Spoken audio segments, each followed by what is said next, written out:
যথেষ্ট, শত্রুর মোকাবেলা করার জন্য ঈমান যথেষ্ট। সেই ঈমান আমাদের অন্তরে অন্তরে মেচের কাঠির মতো ঘুমন্ত ঈমান বাক্সের ভিতরে থাকে, গোসা দিলে জ্বলে।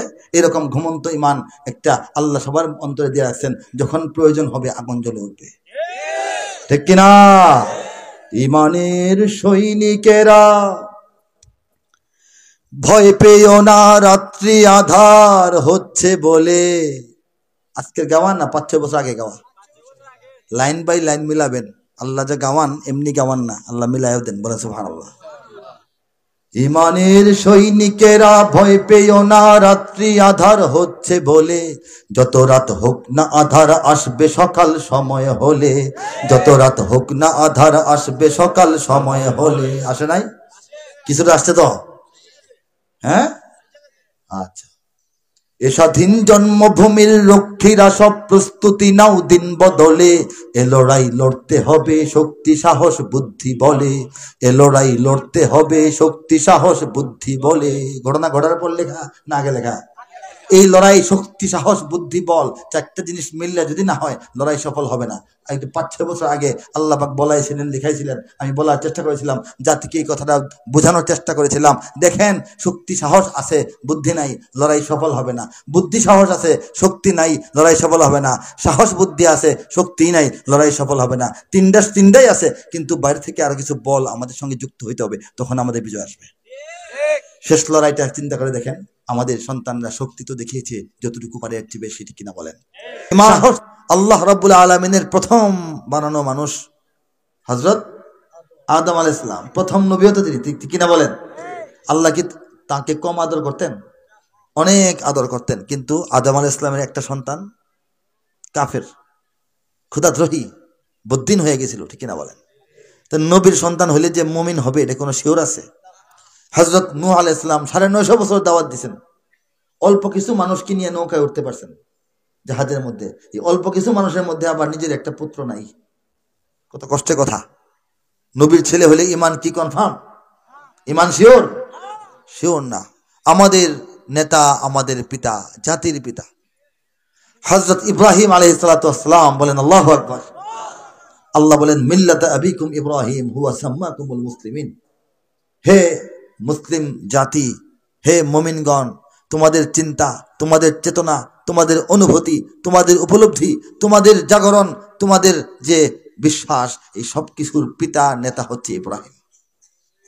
তিনি তোমাদের নাম রেখেছেন মুসলিমিন। ইব্রাহিম আলাইহিস সালাম একাই একটি জাতি।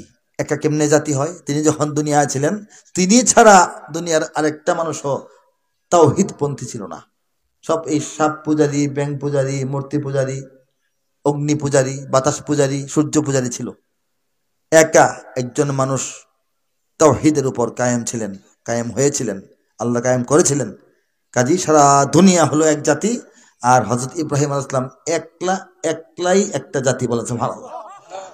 সেই ইব্রাহিম আলাইহিস সালামের যিনি আব্বা, আমাদের জাতির আব্বার আব্বা, উনি তো কাফের ছিল, মূর্তি বানাইতো, মূর্তি বিক্রি করত, মূর্তি পূজা করত, নমরুদের বাহিনীর লোক, বলেন নাউজুবিল্লাহ। তো নবীর আব্বা হইলে কি মুমিন হওয়া শিওর? হযরত লূত আলাইহিস সালামের স্ত্রী, সহধর্মিনী, জীবন সঙ্গিনী, ওয়াইফ কাফেরদের সঙ্গে ধ্বংস হয়ে গেছে, ঈমান হারা হয়ে। তো নবীর ওয়াইফ হইলে মুমিন হবে শিওর?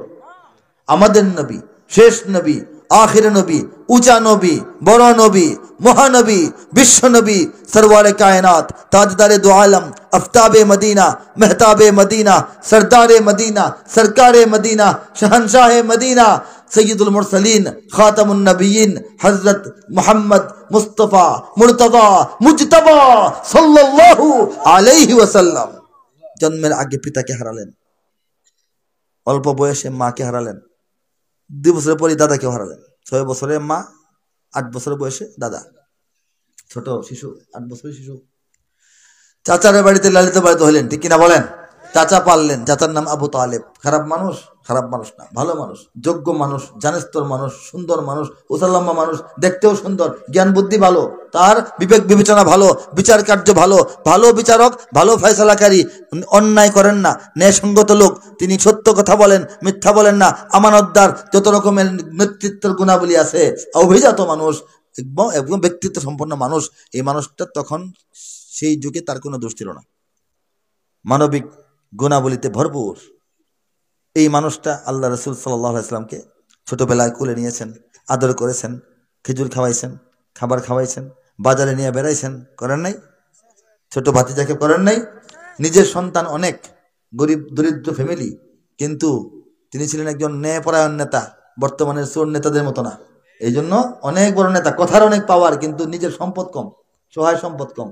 সহায় সম্পদ কম দিয়েই তিনি তার বড় ফ্যামিলিকে লালন পালন করছেন, সন্তানদের চেয়েও অনেক বেশি ভালোবাসছেন আমাদের নবীকে। বলেন সুবহানাল্লাহ। নবীকে বড় হওয়ার পর কিশোর বয়সে শাম দেশে নিয়ে গেলেন, ব্যবসাপাতি শিখাইলেন, হযরত খাদিজাতুল কুবরার সঙ্গে বিয়ে শাদী করাইলেন এবং আজীবন কাফেরদের নির্যাতন থেকে রক্ষা করলেন। নবীজির সামনে বিছানায় শুয়ে দম গেল, নবীজি পাশে বসা, ঈমান আনার জন্য অনুরোধ করলেন, চাচা কানে কানে হলেও একবার ঈমানটা আনেন, আমাকে খালি বলেন, আমি আল্লাহকে সুপারিশ করব। কিন্তু এই বেচারার কপালে ঈমান নেই, ঠিক না বলেন? তো কি বোঝা গেল? শেষ নবী, আখিরে নবীর ঘরের লোক হলে মুমিন হওয়া কি শিওর? ইমানটা সহজ না কঠিন? এই আলোচনায় কি বোঝা গেল? ইমান খুব সহজ না কঠিন আছে? সেই কঠিন ইমান, সেই জটিল ইমান, সেই সুদূর পরাহত ইমান, সেই অচিন্তনীয়, অকল্পনীয়, দুরূহ ইমান মহান রব্বুল আলামিন এই বাংলাদেশের শতকরা 94.6% মানুষকে দান করেছেন। বলেন আলহামদুলিল্লাহ। আল্লাহর কারিশমায় অবাক হয়ে বলেন সুবহানাল্লাহ, আর সবাই গর্বিত হয়ে বলেন আল্লাহু আকবার। এই ইমানের চাইতে বড় শক্তি বাংলাদেশে আর নাই, এই ইমানের চাইতে বড় আশ্চর্য বিষয় পৃথিবীতে আর কিছু নাই। একটি বাংলাদেশ, তুমি জাগ্রত জনতার, সারা বিশ্বের বিস্ময়, তুমি আমার অহংকার। কেন বিশ্বের বিস্ময়? সারা দুনিয়া কেন বাংলাদেশ দেখে বিস্মিত হয়? সারা দুনিয়া কেন বাংলাদেশ দেখে আশ্চর্যান্বিত হয়? কারণ অন্য কোনো কারণ নাই। 9 মাসের মুক্তিযুদ্ধ এর প্রধান কারণ নয়। আমাদের 2 মাস পর পর যে পরিবর্তনশীল 6টা ঋতু, এটা দুনিয়ার কোথাও নাই। এটাও আসল আশ্চর্যের কারণ নয়। ভাষার জন্য আমরা জীবন দিয়েছি, এটাও বিস্ময়ের কারণ নয়। ক্রিকেট খেলায় 1 নম্বর, এটাও বিস্ময়ের কারণ নয়। আসল বিস্ময়ের কারণ এই মক্কা মদিনা থেকে হাজার হাজার মাইল দূরে রাসূলের জিন্দেগানির সময় থেকে 1500 বছর পরের এই বাংলাদেশের মানুষ কিভাবে শতকরা প্রায় শতভাগ ইমানদার হয়ে গেল, এর চেয়ে বড় আশ্চর্যের বিষয় দুনিয়ার সামনে কিছু নাই। বাংলাদেশকে একটা টেবিলে রেখা, চারদিকে চেয়ার পেলে, চেয়ারের মধ্যে একটা ওয়াশিংটন, একটা মধ্যে বেইজিং, একটা মধ্যে তেল আবিব, একটা মধ্যে দিল্লি বসে বসে টেনশন করে বাংলাদেশটা কি থেকে কি হয়ে গেল, কিভাবে মুসলমানের দেশ হলো, কিভাবে ইসলামের দেশ হলো, কিভাবে এটা তাওহীদপন্থীদের দুর্গ হয়ে গেল। এই চিন্তা করতে করতে ওদের মাথা খারাপ, ঠিক কিনা? কিন্তু আমরা জানি কিভাবে হইলো। কিভাবে হইলো বলেন তো? বলেন, এভাবেই হইলো। কিভাবে হইলো? সহজ না উত্তরটা? ঘাটাঘাটি দরকার কি? আল্লাহ চাইছেন, এই জন্য হয়েছে। আল্লাহর তাকওয়িনী ফয়সালা, কুদরতি ইশারায় বাংলাদেশটা ইসলামের জন্য ভরপুর হয়ে গেছে। বলেন সুবহানাল্লাহ। এদেশে আল্লাহু আকবারের সুরে সূর্য ওঠে, এদেশে আল্লাহু আকবারের সুরে সূর্য ডোবে, এদেশে আল্লাহু আকবারের সুরে সূর্য ওঠে, এদেশে আল্লাহু আকবারের সুরে সূর্য ডোবে। এদেশের মাল্লা মাঝি কিষান মজুর সবার ঠোঁটে শোনো রে লা ইলাহা ইল্লাল্লাহর জিকির ওঠে। এদেশের মাল্লা মাঝি কিষান মজুর সবার ঠোঁটে শোনো রে লা ইলাহা ইল্লাল্লাহর জিকির ওঠে। ইমানের তপ্ত আগুন জ্বলছে সবার বুকে বুকে, সে আগুন দেশ হতে দেশ দেশান্তরেও জ্বালতে হবে। এদেশে আল্লাহু আকবরের সুরে সূর্য ওঠে, এদেশে আল্লাহু আকবরের সুরে সূর্য ডোবে। এদেশে প্রতিদিন সূর্য উদিত হয় ফজরের আজানের ধ্বনিতে, ঠিক কিনা বলেন? প্রতিদিন সূর্য অস্তমিত যায় মাগরিবের আজানের ধ্বনিতে, ঠিক কিনা বলেন? এদেশে পুরবাসী নারীরা, বয়োবৃদ্ধ পুরুষেরা সকালবেলা ঠান্ডা পানি দিয়ে অজু করে, নামাজ পড়ে, তাহলিল করে, তাসবিহ পড়ে, রুকু করে, সিজদা করে, জিকির করে, তেলাওয়াত করে। যে দেশের পাড়ায় পাড়ায়, মহল্লায় মহল্লায় ছোট বাচ্চারা বুকে কোরআন চেপে ধরে বক্তব্যের দিকে ছুটে যায়, সে দেশে যদি ইসলাম না থাকে আর কোনো কিছুই থাকতে দেওয়া হবে না, ঠিক কিনা? ইমানের তপ্ত আগুন জ্বলছে সবার বুকে বুকে, ঠিক কিনা বলেন? কার কার বুকে সেই আগুনটা আছে? হাত তুলে তাকবীর দিয়ে প্রমাণ করে দেখা।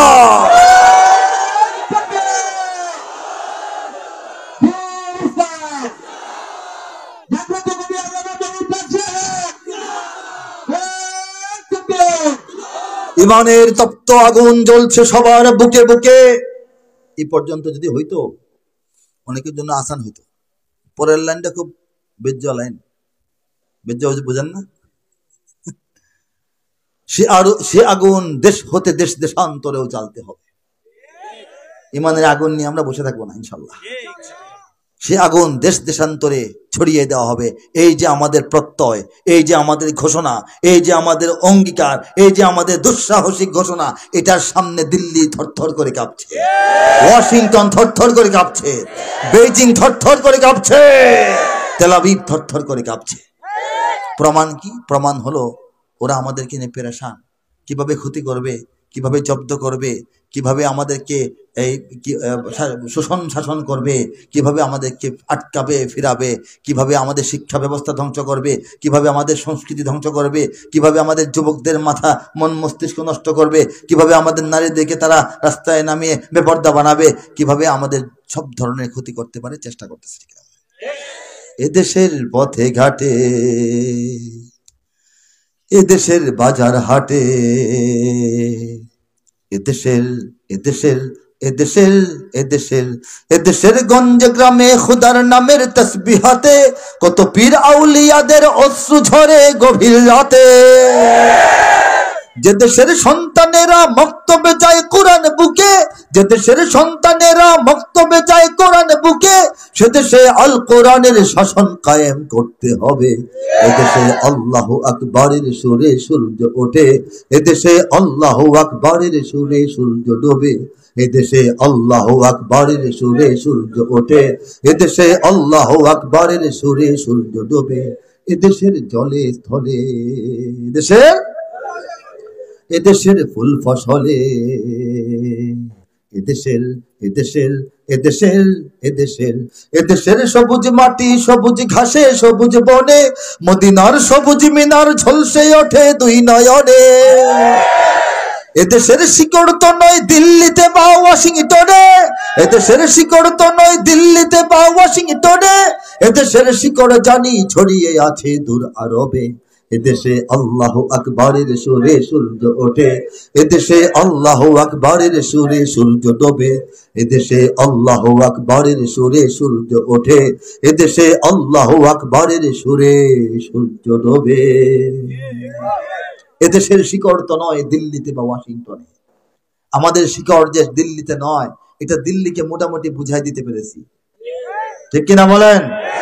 দিল্লি একটু পিছনে হটেছে, ওয়াশিংটন দুই কদম সামনে আগায় আসার চেষ্টা করতেছে। খবর রাখেন কিনা? বন্ধুত্বের সীমানা টানা আছে, বন্ধুত্বের সীমানা পর্যন্ত যে কেউ আসতে পারে, সহযোগিতা করতে পারে, আমাদের রাজনীতি গুছিয়ে দেওয়ার জন্য, আমাদের অর্থনীতিকে চাঙ্গা করার জন্য, আমাদের সাথে নানান রকমের ব্যবসায়িক বাণিজ্যিক চুক্তি আসতে পারে সারা দুনিয়া থেকে। কিন্তু কেউ যদি আবার প্রভুগিরি দেখাইতে আসে, তাহলে আমরা নতুন করে তাকে সবক শেখাবো ইনশাল্লাহ। সেই সবক শিখানোর জন্য যদি কিছু নড়াচড়া করতে হয়, একটু মেহনত আরো করতে হয়, আমাদের যুবকরা তৈরি কিনা? লিল্লাহি তাকবীর, লিল্লাহি তাকবীর। বাংলার ইতিহাসে যখনই শত্রু আসে পালাবার পথ খুঁজে পায় না, বাংলার ইতিহাসে যখনই শত্রু আসে পালাবার পথ খুঁজে পায় না। ইংরেজ বেনিয়ারা এখানে খেয়েছে, তারা পালিয়ে গিয়েছে পাক হয় না। ইংরেজ বেনিয়ারা এখানে খেয়েছে, তারা পালিয়ে গিয়েছে পাক হয় না। বুঝেনিক আমেরিকা, বুঝেনিক ইন্ডিয়া, বুঝেনিক রাশিয়া ও চায়না, বুঝেনিক আমেরিকা, বুঝেনিক ইন্ডিয়া, বুঝেনিক রাশিয়া ও চায়না। মুমিনের এই মাটি ইমানের এই ঘাটি কিছুতেই কেড়ে নেওয়া যায় না। মুমিনের এই মাটি ইমানের এই ঘাটি কিছুতেই কেড়ে নেওয়া যায় না, যায় না, না না। মুমিনের এই মাটি ইমানের এই ঘাটি কিছুতেই কেড়ে নেওয়া যায় না। সাহাবায়ে কেরামের আগমনে এই দেশ হাজারো বছর আগে ধন্য। ওলিদের মেহনতে গড়ে ওঠা এ জমিন কোটি কোটি মুমিনের জন্য, কোটি কোটি মুমিনের জন্য, কোটি কোটি মুমিনের জন্য। এ মাটির ভাজে ভাজে শহীদের খুন আছে, এ জমিন কখনো শুকায় না।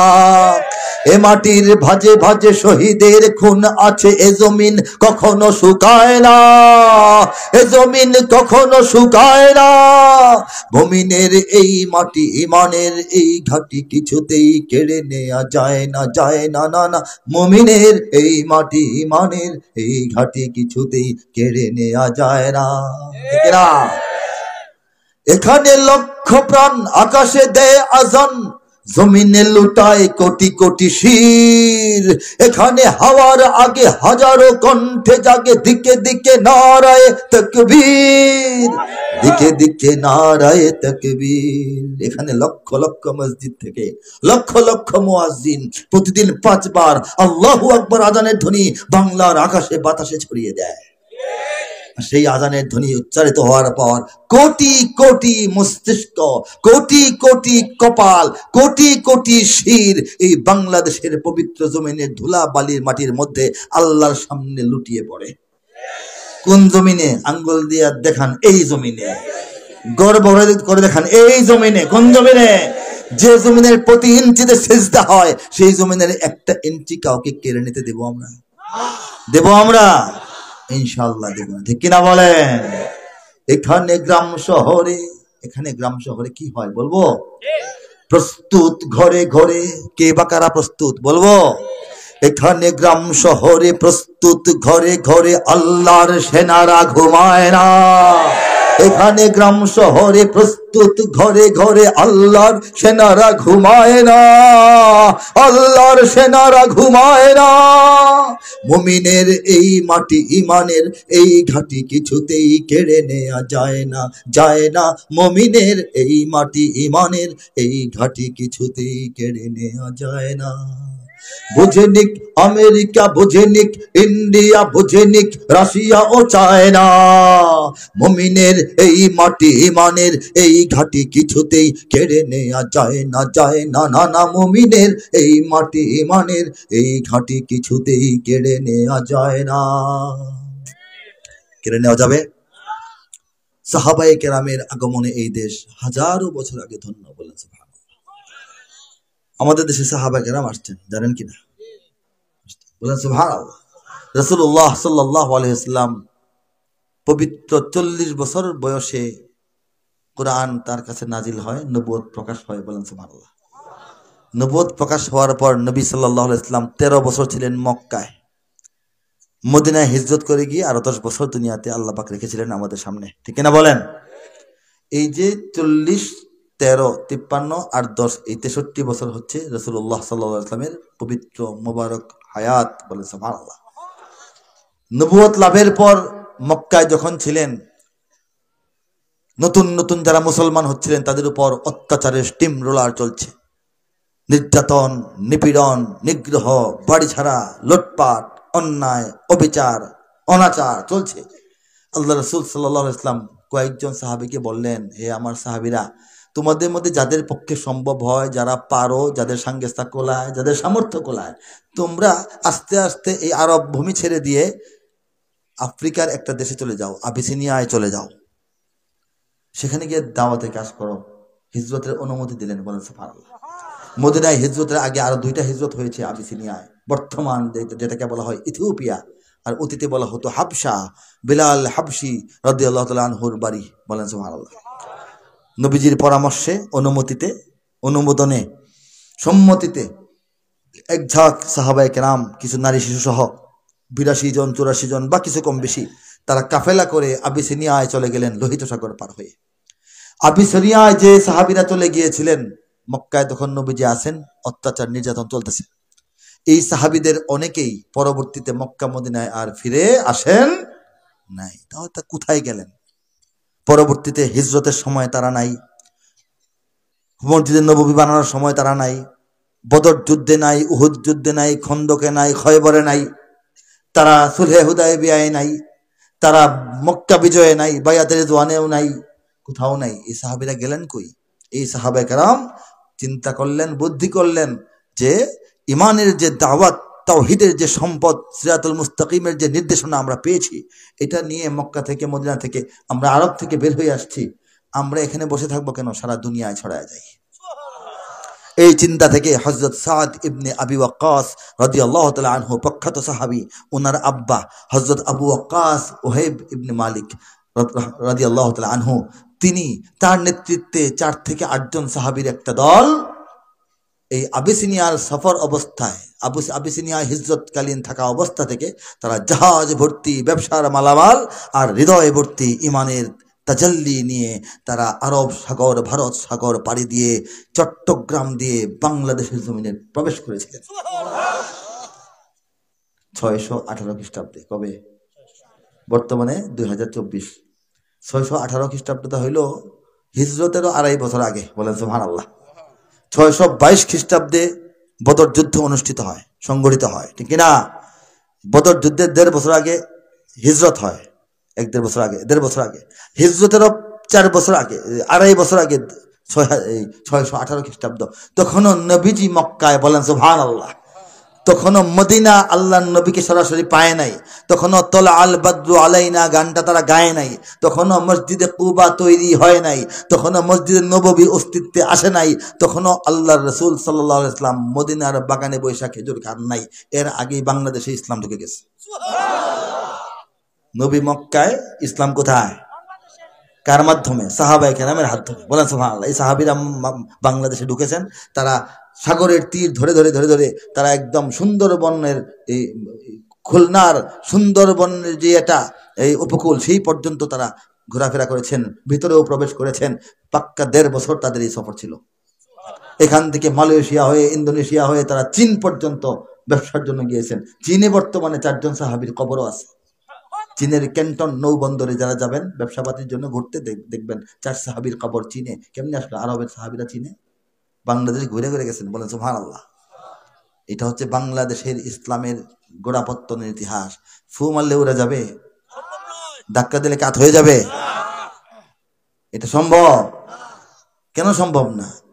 আল্লাহ করতে দিবেন না, ঠিক কিনা? আল্লাহ এই সুযোগ দেওয়ার জন্য এদেশে ইসলাম ঢেলে দেন নাই। আমাদেরকে মায়ের গর্ভ থেকে, বাঙালি মুসলমানদেরকে মায়ের গর্ভ থেকে ঈমান নামক জান্নাতের টিকিট আল্লাহ হাতে ধরায়া ধরায়া দুনিয়াতে পাঠিয়ে দিয়েছেন। অযথাই, অহেতুক উদ্দেশ্য নাই। আল্লাহর কোনো উদ্দেশ্য নাই। আল্লাহর উদ্দেশ্যটা হলো বাংলাদেশ হবে নীরবে, নিভৃতে, আড়ালে আড়ালে, সাগরের পারে, পোকামাকড়ের দেশ, বন জঙ্গলের দেশ, পেক্কাদা মাটির দেশ, গরিব মানুষের দেশ, অশিক্ষিত মানুষের দেশ। এই দেশটা হয়ে যাবে ইসলামের একটা শক্তিশালী দুর্গ। এটা আল্লাহর ইচ্ছা। ওয়ামাকারু ওয়ামাকারাল্লাহ ওয়াল্লাহু খায়রুল মাকিরিন। আল্লাহ বলেন, আমার দুশ্মনরা, আমার নবীর দুশ্মনরা, আমার দ্বীনের দুশ্মনরা, আমার মুমিন বান্দাদের দুশ্মনরা সবসময় ষড়যন্ত্র, সবসময় কুবুদ্ধি, সবসময় কুতকৌশল, সবসময় চক্রান্ত করতেই থাকে। আমি তোমাদের আল্লাহ, আমিও বসানা, আমিও আমার কৌশল অবলম্বন করি, আমিও আমার পরিকল্পনাটা ঠিক করে রাখি। আল্লাহু খায়রুল মাকিরিন। আল্লাহই শ্রেষ্ঠ পরিকল্পনাবিদ। বলেছেন আল্লাহই শ্রেষ্ঠ পরিকল্পনা। দেখেন, বাংলাদেশের জন্ম হয়েছে একটা মানব শিশুর জন্মের মতো।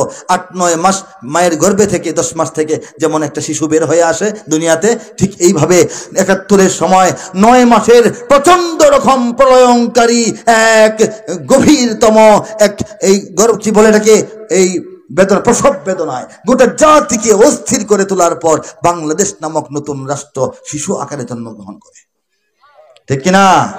সেই রাষ্ট্র জন্মের পর থেকে আজকে পর্যন্ত 53 বছর শত শত শত এনজিও গ্রামে গঞ্জে শহরে নগরে পাড়ায় মহল্লায় তারা দেশি বিদেশি এনজিও এদেশের মানুষের ইসলাম ও ইমানের ক্ষতি করার চেষ্টা করতেছে। শত শত মিডিয়া তারা দিন রাত 24 ঘন্টা তাদের সংবাদে, তাদের খবরে, তাদের প্রতিবেদনে, তাদের ফিচারে, তাদের বিজ্ঞাপনে, তাদের নাটকে, তাদের ছবিতে, তাদের ছায়াছবিতে, তাদের আলোচনায়, তাদের টক শোতে ইসলামকে ছোট করার, খাটো করার, ডাউন দেওয়ার, লজ্জা দেওয়ার এবং ইসলামকে আর চলে না এটা সাব্যস্ত করার চেষ্টা করতেছে, ঠিক কিনা বলেন? এদেশের বড় বড় চেয়ারে বসা নাস্তিক মোর্তাদেরা তারা তাদের কথায়, তাদের লেখায়, তাদের ছড়ায়, তাদের কবিতায়, তাদের গল্পে, তাদের নিবন্ধে, তাদের প্রবন্ধে, তাদের গ্রন্থে, তাদের গ্রন্থমেলায়, তাদের ক্লাসরুমের আলোচনায় পর্যন্ত ইসলামের ক্ষতি করার চেষ্টা করছে। কিন্তু আল্লাহ বলেছেন ওয়ামাকারু ওয়ামাকারাল্লাহ। আল্লাহ বলছেন ইউরিদুনা লিইউতফিউ নূরাল্লাহি বিআফওয়াহিহিম, তেলাওয়াত করেছিলাম শুরুতে। আল্লাহ বলেন তারা চায় আমার নূর, আমার আলো, আমার জ্যোতি, আমার বাতিকে ফু দিয়া নিভাইতে চায়, কিন্তু আমি আল্লাহ কি চাই এটা তোমাদের বুঝতে হবে। আল্লাহু মুতিম্মু নূরিহি, আল্লাহ চান তার বাতিকে পূর্ণাঙ্গ রূপে প্রজ্বলিত করবেন।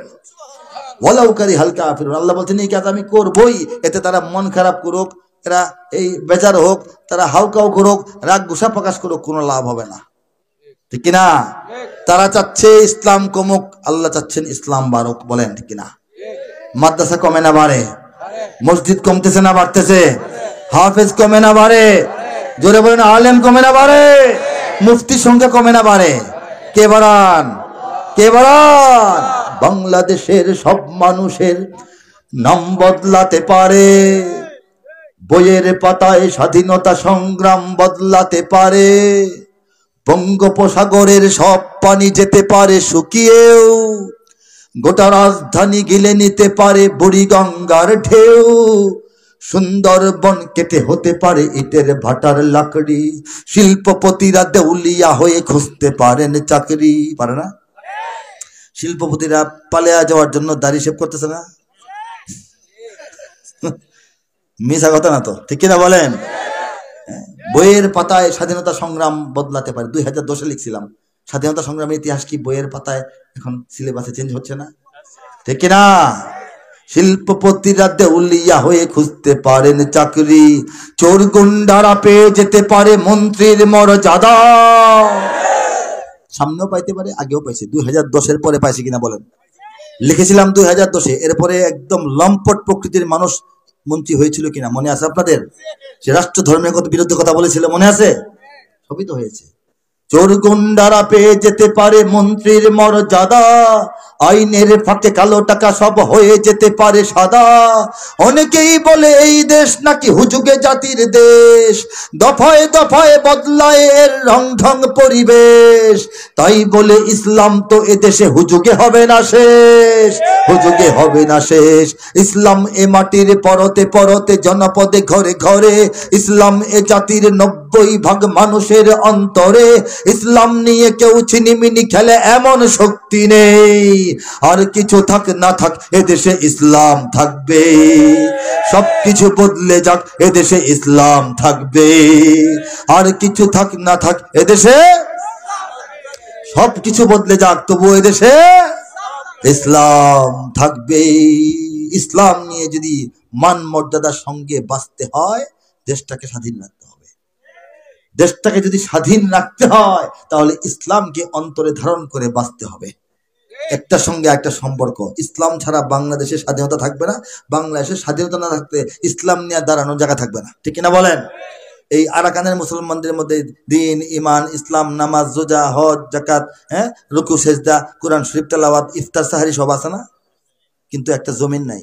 স্বাধীন জমিন না থাকার কারণে মাটি তো নাই, মাটি নেই, পানির মধ্যে ভাসতে ভাসতে এই দেশে যায় সেই দেশে যায়, লাত্তি মোড়া খায়, ঠিক কিনা বলেন?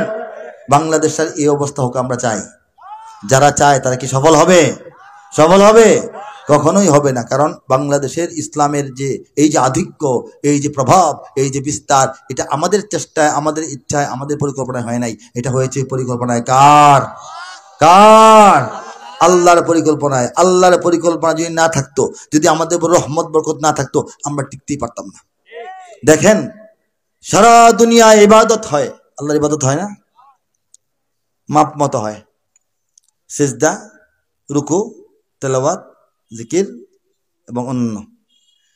বাংলাদেশের মানুষ এক্সট্রা অর্ডিনারি আরো কিছু দয়া, মায়া, মহব্বত আল্লাহ, রসুল, ইসলাম, মক্কা মদিনার প্রতি পোষণ করে। বলেন সুবহানাল্লাহ। দেখেন মক্কা শরীফের দিকে পা দিয়ে বসা হারাম না, বাথরুম দিলে হারাম, বাথরুম দিলে হারাম, হারাম না। এরপরও বাংলাদেশের মানুষ মক্কা মদিনার দিকে পা দিয়ে বসে না। আল্লাহ কি বেজার হন না খুশি হন? আজান হইলে মাথায় কাপড় উঠাই দিতে হবে, এটা ইসলামের কোনো বিধান না। কিন্তু বাংলাদেশের নারীরা কাপড়টা ওঠান, এটা কি আল্লাহ বেজান না খুশি? হ্যাঁ, আল্লাহ তো আরেক জায়গায় বলেছেন যে ওয়ালা তাহিনু, হে মুমিন বান্দারা আমার, তোমরা নিরাশ হইও না। বলেন সুবহানাল্লাহ। ওয়ালা তাহজানু, কোনো চিন্তাই করো না। কে বলতেছেন এই কথাটা? মেম্বার সাহেব বললে তো আমাদের বুকটা বড় হয়ে যায়, ঠিক না? চেয়ারম্যান সাহেব বললে তো উপায় নাই, এমপি সাহেব বললে তো আরেক বেটার এমআই শুরু করি। আল্লাহ বলছেন বুকটা বড় হওয়া দরকার না? আল্লাহ বলতেছেন হে মুমিন বান্দারা আমার, তোমরা পেরেশান হইও না, দুঃখ করো না, চিন্তা করো না, হতাশ হইও না। আনতুমুল আলাউন, তোমরাই বিজয়ী হবে। কে বলেছেন? ইন কুনতুম মুমিনিন, যদি তোমরা প্রকৃত অর্থে উত্তম মুমিন হয়ে থাকো বা হতে পারো। বলেন সুবহানাল্লাহ। প্রশ্ন হলো আমরা কেমন মুমিন? উত্তর হলো আমরা মুমিন হিসেবে ইমানের পরীক্ষায় সবাই হয়তো বা 100-তে 100 পাবো না, কিন্তু আল্লাহর ফজলে আল্লাহর করমে কেউই 33-এর নিচে পাবো না, ঠিক কিনা? একদম ফেল করার মতো না। আলহামদুলিল্লাহ, আমরা পৃথিবীর বুকে সেই সব মুসলমান, বাংলাদেশের মুসলমান যারা ঘর বাড়ি ব্যবসা পাতি দোকানপাট ফেলে রেখে ঘন্টার পর ঘন্টা দিন থেকে নিয়ে গভীর রাত পর্যন্ত কোরআনের কথা শোনার জন্য উঠানের মধ্যে বসে থাকে। বলেছে আল্লাহ বেজান না খুশি? আমরা সেই সব মুসলমান, সেই সব মুমিন, নিজের পিতা মাতা ভাই বোন পাড়া প্রতিবেশী বন্ধু বান্ধব এমনকি নিজের মান সম্মান ইজ্জত আবরু নিজের সহায় সম্পদ সারা জীবনের সঞ্চয়ের চাইতে কোটি গুণ বেশি আল্লাহর রাসূলকে ভালোবাসি। কারাবাসী হাত তুলব, লিল্লাহি তাকবীর, লিল্লাহি তাকবীর। আমরা সেই সব মুসলমান, আমরা সেই সব মুসলমান যে রাসূলুল্লাহ সাল্লাল্লাহু আলাইহি ওয়াসাল্লামের ইজ্জত রক্ষার ডাক যখন আসলো, নাস্তিকদের বিরুদ্ধে যখন ডাক আসলো, তখনকার অত্যাচারী শাসকেরা সমস্ত রকমের সারা দেশের যোগাযোগ ব্যবস্থা বন্ধ করে দেওয়া সত্ত্বেও রাতের অন্ধকার ছিন্ন করে সারা বাংলাদেশের বিভিন্ন অঞ্চল থেকে 10, 20, 30 লক্ষ মুসলমান পায়ে হেঁটে রাজধানী ঢাকার শাপলা চত্বরে গিয়ে আমরা হাজির হয়েছিলাম।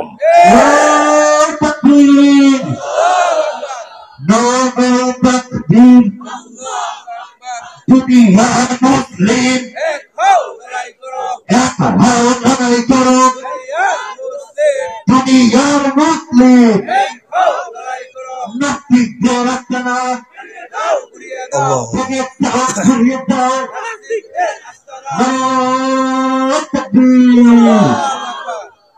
আমরা সেই সব মুমিন 33-এর কম পাওয়ার মুমিন না, ঠিক কিনা বলেন? ইনশাআল্লাহ। আল্লাহ বলছেন মুমিন হইলে কি করবেন? কি দিবেন? বিজয় দিবেন। আল্লাহ ওয়াদা করেন নাই? দিবেন না? ইনশাআল্লাহ দিবেন। বলেন কেন? বলেন দিছেন, দিতেছেন, দিয়েই আসতেছেন।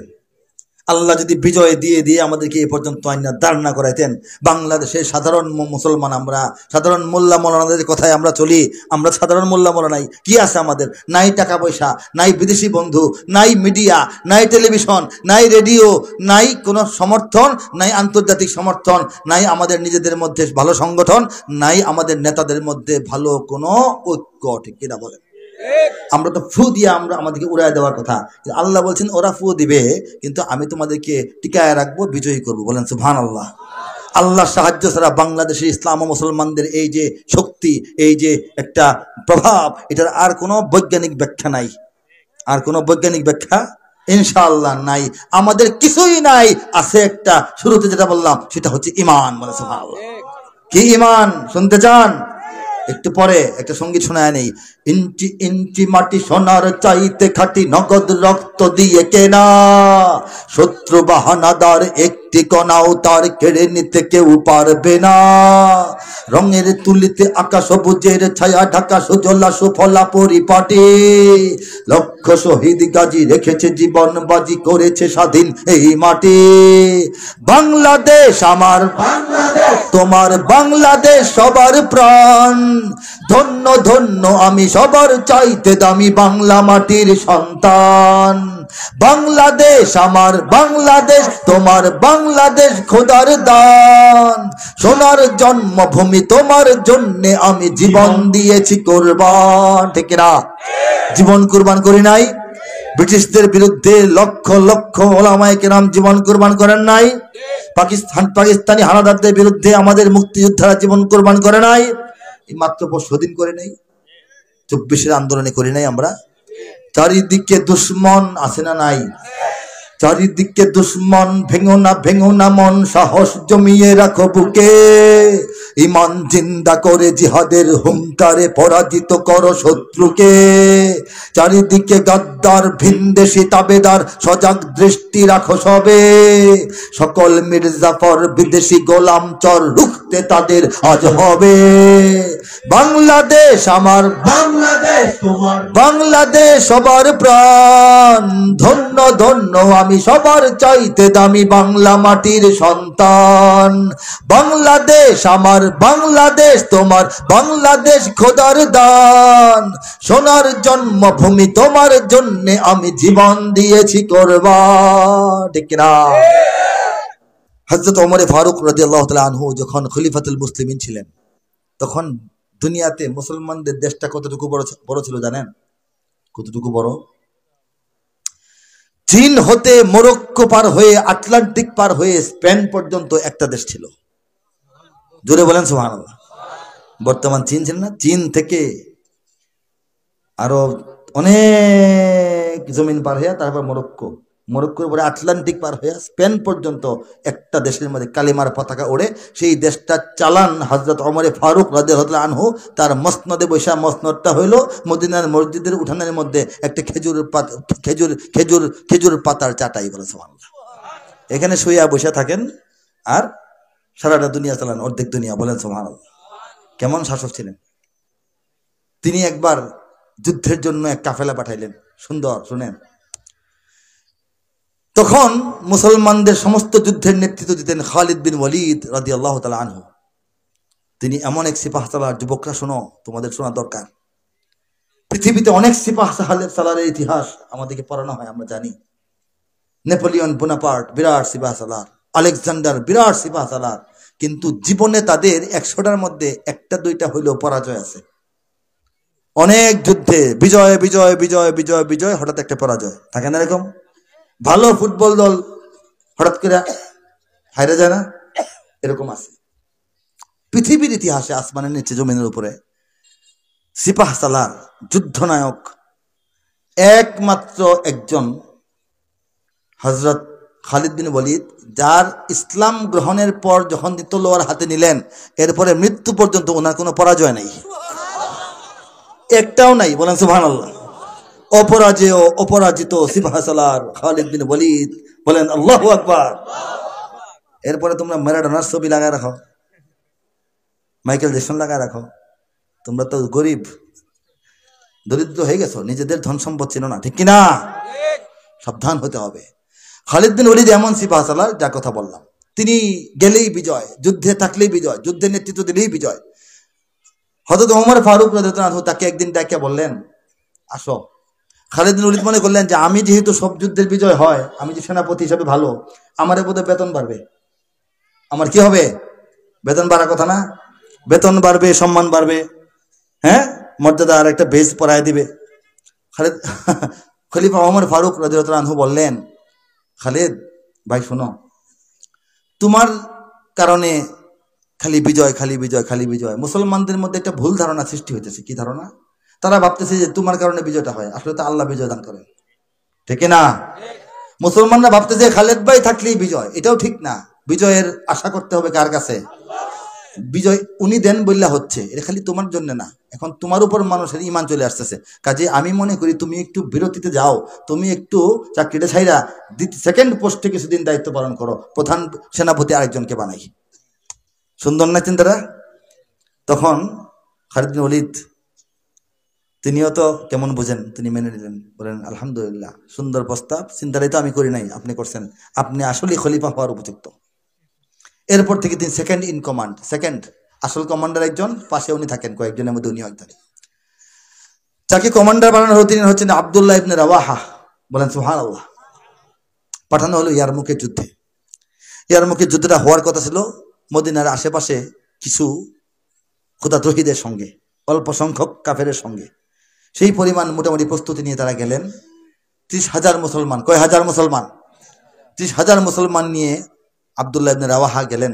যাওয়ার পর দেখলেন যে যাদের সঙ্গে যুদ্ধ হওয়ার কথা তারা তো আছেই, তারা আবার খবর দিয়া গোটা রোম সাম্রাজ্যের 3 লক্ষ সশস্ত্র সৈন্যবাহিনী উন্নত মানের তাদেরকে খবর দিয়ে নিয়ে আসছে। খ্রিস্টান সৈন্যবাহিনী আসছে সম্রাট হেরাক্লিয়াসের নেতৃত্বে, হারকিউলিস যাকে বলে। এই বিশাল বাহিনী দেখার পর স্বাভাবিক একটু চিন্তার বিষয় না ভাই?